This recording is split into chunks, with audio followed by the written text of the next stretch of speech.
Section 1. You will hear a man telephoning a friend to find out about their local public library. First, you have some time to look at questions 1 to 4.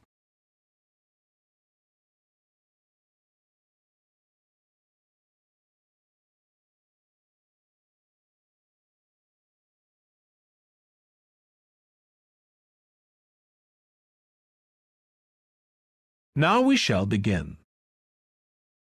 You should answer the questions as you listen because you will not hear the recording a second time. Listen carefully and answer questions 1 to 4. Hello? Hi, Susie. It's Paul here. How are you? Enjoying your new job? You're working at the library, aren't you? Yes, I started when the library reopened a month ago. It's great. Actually, Carol and I have been meaning to join for a while. Oh, you should. It doesn't cost anything, and the new library has all sorts of facilities. It's not just a place where you borrow books. For instance, there's an area with comfortable seats where you can sit and read the magazines they have there. Some people spend the whole morning there. Wish I had that amount of time to spend. Yes, you must be pretty busy at present, with the children and everything. We are, yes. But we're hoping to get away this summer. We're thinking of going to Greece. Well, we've got a much larger section of the library devoted to travel books now, so you should come and have a look. I can't remember if there's anything specifically on Greece, but I should think so. OK. Now, Carol's organising a project for the history class she teaches at school. It's about life in the town 100 years ago. Do you have anything that might be useful? Yes. Actually, we've now got a new section with materials on the history of the town and surrounding region. Right. I'll tell her. You can't always find that sort of thing on the internet. Now, in the old library, there used to be a separate room with reference books. It was a really nice, quiet room. Yes, we've put those books in the main part of the library now, but we do have a room called the community room. It can be hired out for meetings, but at other times, people can use it to study. I might use that. It's hard to find anywhere quiet at home sometimes. I can't remember how old your son and daughter are. We've introduced a special section of fiction written specially for teenagers, but they might be a bit young for that. Yes, they would be. Before you hear the rest of the conversation, you have some time to look at questions 5 to 10.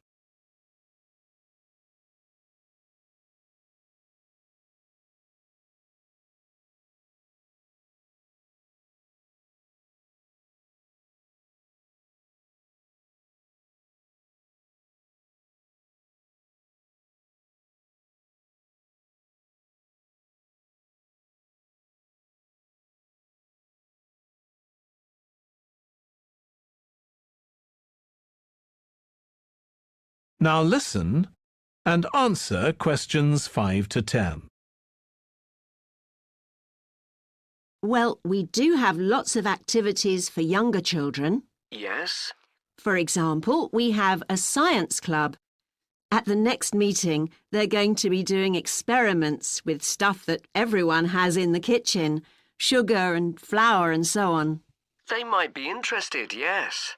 And we have a competition for children called Reading Challenge. That doesn't begin until after the end of term. They have to read 6 books and they get a certificate if they manage it. So that gives them something to do while they're on holiday, instead of getting bored. That's the idea. And there's special activities for adults too. On Friday, we have a local author called Tanya Streep, who's going to be talking about her new novel. It's called Catch the Mouse, and she based the story on a crime that actually took place here years ago. Right. We're not free on Friday, but I'll look out for the book. Now, this probably isn't for you, but we do have IT support available for members. We get quite a few older people coming along who are wanting to get up to speed with computer technology.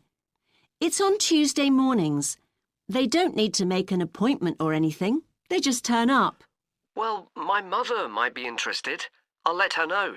OK. And there's another service which you wouldn't expect from a library, which is a free medical checkup. The hospital arranges for someone to come along and measure the level of sugar in your blood, and they check cholesterol levels at the same time. Really? Yes, but that's only for the over 60s, so you wouldn't qualify. OK. Well, I'll tell my mother. She might be interested. What other information?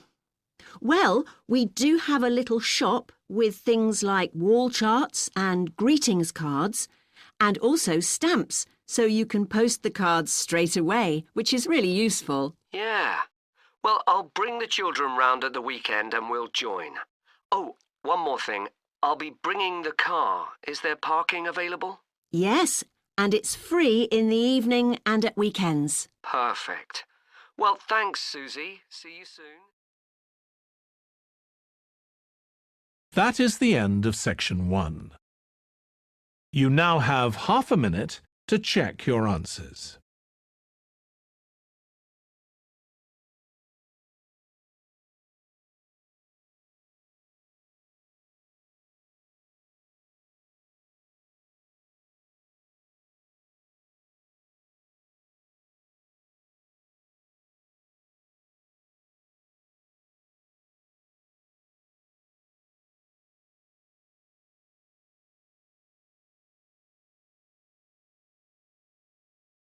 Now turn to section 2.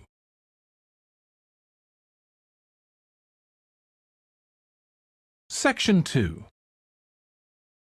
You will hear part of a training session for new employees at a large travel company. First, you have some time to look at questions 11 to 17.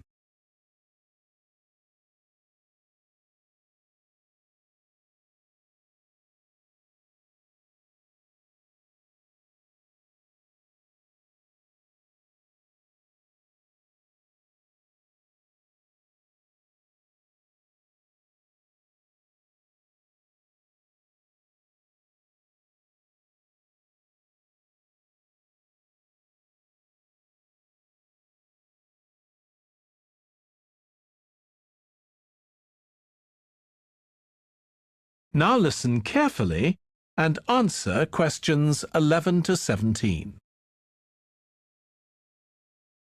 In this session in your training day, we're going to look at some of the more specialized holidays we offer at BC Travel.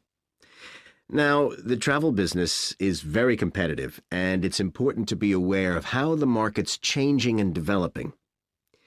In terms of age groups, the over 65s are an important market, and one that's increasing steadily year on year. The fewest holidays are taken by the 31 to 42-year-olds, and that figure shows no sign of rising. The biggest market at present is still the youngest group, the 16 to 30s, but this group's also seen the biggest drop over the last few years, whereas there's a noticeable growth in the number of holidays taken by the 55 to 64-year-olds. As far as the 43 to 54-year-olds are concerned, bookings there are steady, but I have to say we haven't seen the increase we expected. One trend we're noticing with nearly all age groups is the growing popularity of holidays in which clients do some kind of specialized activity. I'm not talking here about adventure holidays where clients take part in high-risk activities like white water rafting just for the thrill of it. Activity holidays usually involve rather less high-risk sports or things like art and music. They're not necessarily cheaper than ordinary holidays, often the opposite in fact, but they do often take place outside the main tourist centers, which gives an opportunity for clients to find out more about the local people and customs. and many say this is one of the most positive features of these holidays. Of course, they offer the chance to develop a new skill or talent, but clients often say that more than this, it's the chance to create lasting relationships with other like-minded people. That's the main draw. Let me give you some examples of BC travel activity holidays. Our painting holidays take place in 4 different centers in France and Italy, and they're very popular with clients of all abilities from beginners onwards. We've got an excellent team of artists to lead the classes. Some of them have been with us from the start, and 5 additional ones will be joining us this year so that we can offer a greater number of classes in each center. As far as cooking holidays are concerned, I know a lot of agents offer holidays where clients cook recipes related to one particular country, usually the one they're staying in, but we focus on dishes from a great many different ones. Apart from that, you'll find the usual emphasis on good quality organic ingredients. That's more or less a given nowadays, and there are generally some meat-free recipes included. Our photography holidays take place in a wide range of countries from Iceland to Vietnam, and clients have the opportunity to see some stunning scenery. Groups are small, no more than 8, so clients can have one-on-one tuition during the holiday, and excursions are arranged with fully trained guides. At the end of each holiday, an exhibition is held of the photographs taken, so that clients can see one another's work and receive valuable feedback from the tutor. Before you hear the rest of the training session, you have some time to look at questions 18 to 20.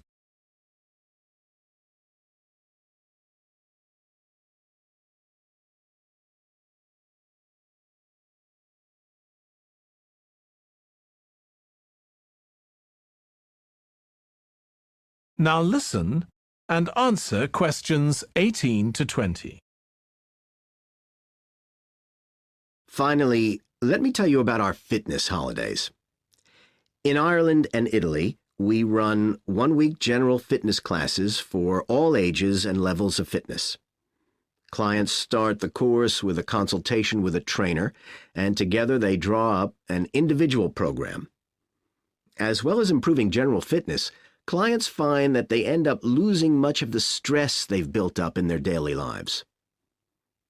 In Greece, we have a 2-week holiday for clients who want to do something about their weight.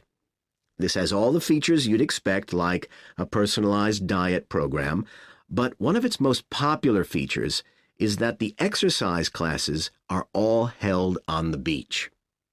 People say it's far preferable to being in a gym. Finally, we offer several holidays in Morocco. One very popular one is the mountain biking holiday. Bikes are provided, and there are different routes according to people's ability. We offer one which is tailored to the needs of families, which is particularly popular. Okay, so that's about all the time I have today, so thank you very much. That is the end of section 2. You now have half a minute to check your answers.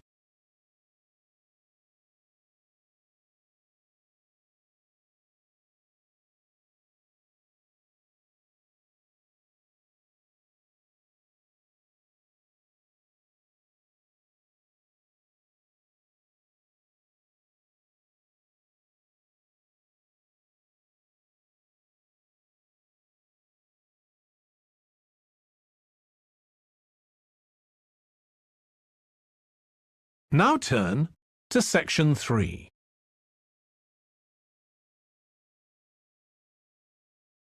Section 3. You will hear 2 tourism students, called Natalie and Dave, talking about the tourism case study they are doing. First, you have some time to look at questions 21 to 26.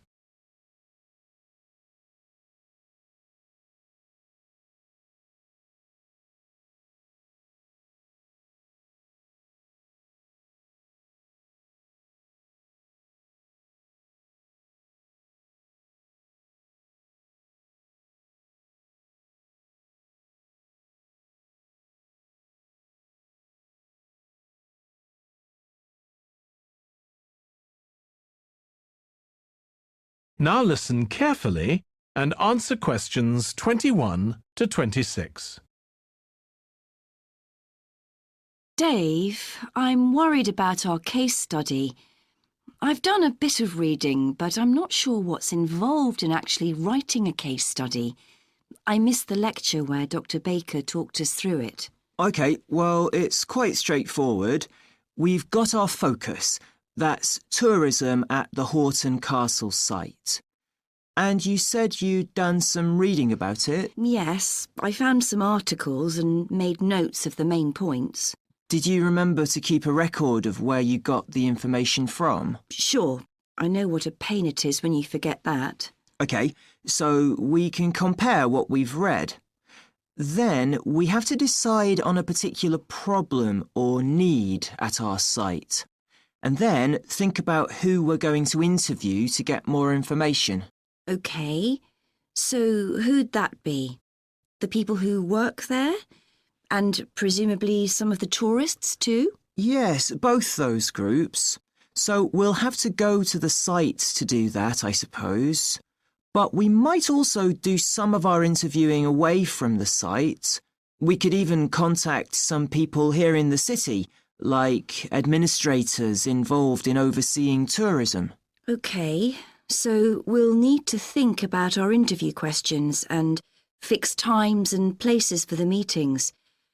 It's all going to take a lot of time. And if we can, we should ask our interviewees if they can bring along some numerical data that we can add to support our findings. And photographs? I think we have plenty of those already. But Dr. Baker also said we have to establish with our interviewees whether we can identify them in our case study or whether they want to be anonymous. Oh, I wouldn't have thought of that. OK, once we've got all this information, I suppose we have to analyse it. Yes, put it all together and choose what's relevant to the problem we're focusing on, and analyse that carefully to find out if we can identify any trends or regularities there. That's the main thing at this stage, rather than concentrating on details or lots of facts. OK, and then once we've analysed that, what next? Well, then we need to think about what we do with the data we've selected to make it as clear as possible to our readers. Things like graphs or tables or charts. Right. Then the case study itself is mostly quite standard. We begin by presenting the problem and giving some background, then go through the main sections. But the thing that surprised me is that in a normal report, we'd end with some suggestions to deal with the problem or need we identified. But in a case study, we end up with a question or a series of questions to our readers, and they decide what ought to be done. Oh, I hadn't realised that.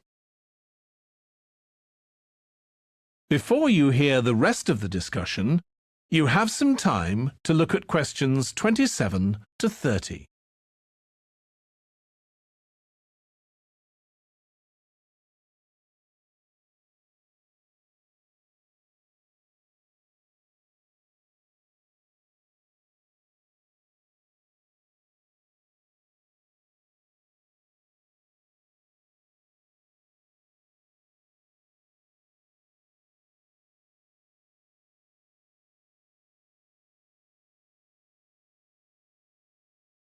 Now listen and answer questions 27 to 30. So, basically, the problem we're addressing in our case study of the Horton Castle site is why so few tourists are visiting it. And we'll find out more from our interviews, but I did find one report on the internet that suggested that one reason might be because, as far as transport goes, access is difficult. I read that too, but that report was actually written 10 years ago when the road there was really bad, but that's been improved now. And I think there's plenty of fascinating stuff there for a really good day out, but you'd never realise it from the castle website. Maybe that's the problem. Yes, It's really dry and boring. I read somewhere a suggestion that what the castle needs is a visitor centre. So we could have a look for some information about that on the internet. What would we need to know? Well, who'd use it for a start? It'd be good to know what categories the visitors fell into too, like school parties or retired people. But I think we'd have to talk to staff to get that information. OK, and as we're thinking of suggesting a visitor centre, we'd also have to look at potential problems. I mean, obviously it wouldn't be cheap to set up. No, but it could be a really good investment. And as it's on a historical site, it'd need to get special planning permission, I expect. That might be hard. Right, especially as the only possible place for it would be at the entrance, and that's right in front of the castle. But it could be a good thing for the town of Horton. At present, it's a bit of a ghost town. Once they've left school and got any skills or qualifications, the young people all get out as fast as they can to get jobs in the city, and the only people left are children and those who've retired. Right. Something else we could investigate would be the potential damage that tourists might cause to the castle site. I mean, their environmental impact. At present, the tourists can just wander around wherever they want. But if numbers increase, there might have to be some restrictions, like sticking to marked ways. And there'd need to be guides and wardens around to make sure these were enforced. Yes, we could look at that too. OK, well, we certainly managed... That is the end of section 3. You now have half a minute to check your answers.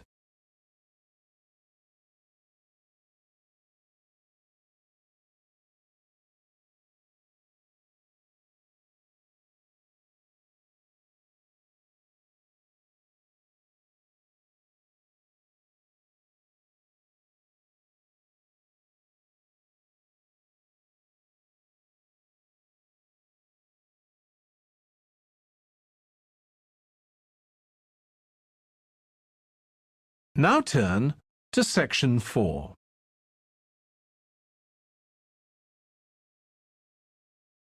Section 4. You will hear a lecturer on an environmental studies course discussing how birds are affected by environmental change. First, you have some time to look at questions 31 to 40.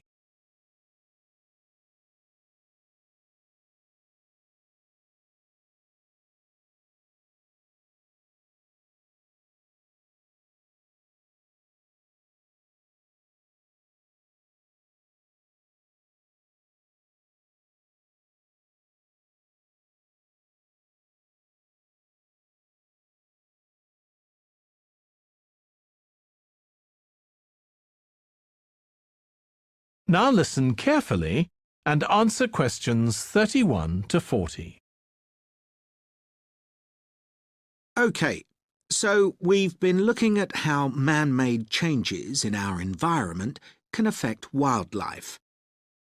Now, I'll discuss a particular example. Let's take a look at mercury. Mercury's one of the 120 or so elements that make up all matter, and it has the symbol Hg. It's a shiny, silvery substance. You may have seen it in old-fashioned thermometers, but it's not used much for domestic purposes now because it's highly toxic. But the problem is that the amount of mercury in the environment's increasing. The main reason for this is the power plants used to produce electricity. The main source of energy that most of them use is still coal, and when it's burned, it releases mercury into the atmosphere. Some of this gets deposited into lakes and rivers, and if it's ingested by a fish, it's not excreted. It stays in the fish's body, and it enters the food chain. So, It's been known for some time that birds which eat fish may be affected. But what wasn't known until quite recently is that those that eat insects can also be affected. So, a woman called Claire Varian Ramos is doing some research on how this is affecting birds. And rather than looking at how many birds are actually killed by mercury poisoning, she's looking for more subtle sub-effects. And these may be to do with the behaviour of the birds, or with the effect of mercury on the way their brain works, so whether it leads to problems with memory, for example. And she's particularly focusing on the effects of mercury on bird song. Now, the process of song learning happens at a particular stage in the bird's development. And what you may not know is that a young bird seems to acquire this skill by listening to the songs produced by its father, rather than by any other bird.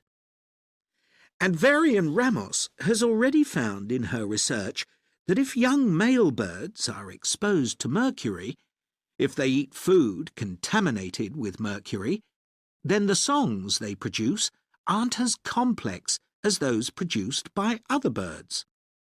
So, quite low-level exposure to mercury is likely to have an impact on male birds in a natural situation because it can mean that they're less attractive to female birds, and so it can affect their chances of reproduction.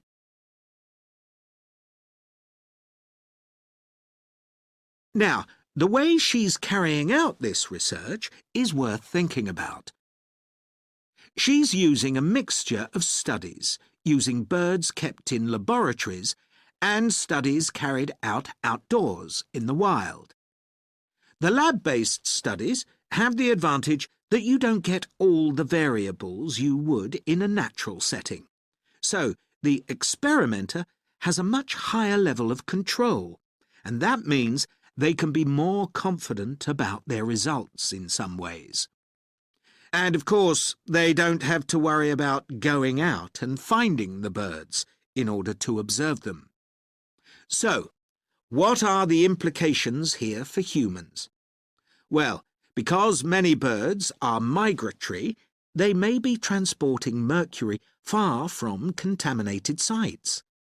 For example, it's been found that ducks who'd been feeding at a contaminated site were later shot by hunters over 1,000 kilometres away, and presumably eaten. But these birds likely had mercury levels high enough to warrant concern for human consumption. In addition, going back to song learning by birds, we saw that this may be affected by mercury contamination. Well, we also know that in humans, mercury causes developmental delays in the acquisition of language. And in fact, this process is very similar in the brain regions it involves, and even the genes that are involved. But mercury contamination has other important implications for humans as well. It's now known that an unborn child can be affected if the food eaten by its mother contains high levels of mercury, and these effects can be quite substantial. In the end, it comes down to whether more value is placed on human economic well-being or environmental well-being. It's true there are new regulations for mercury emissions from power plants, but these will need billions of dollars to implement and increase costs for everyone. Some argue that's too much to pay to protect wildlife. But as we've seen, the issues go beyond that, and I think it's an issue we need to consider very carefully. That is the end of section 4. You now have half a minute to check your answers.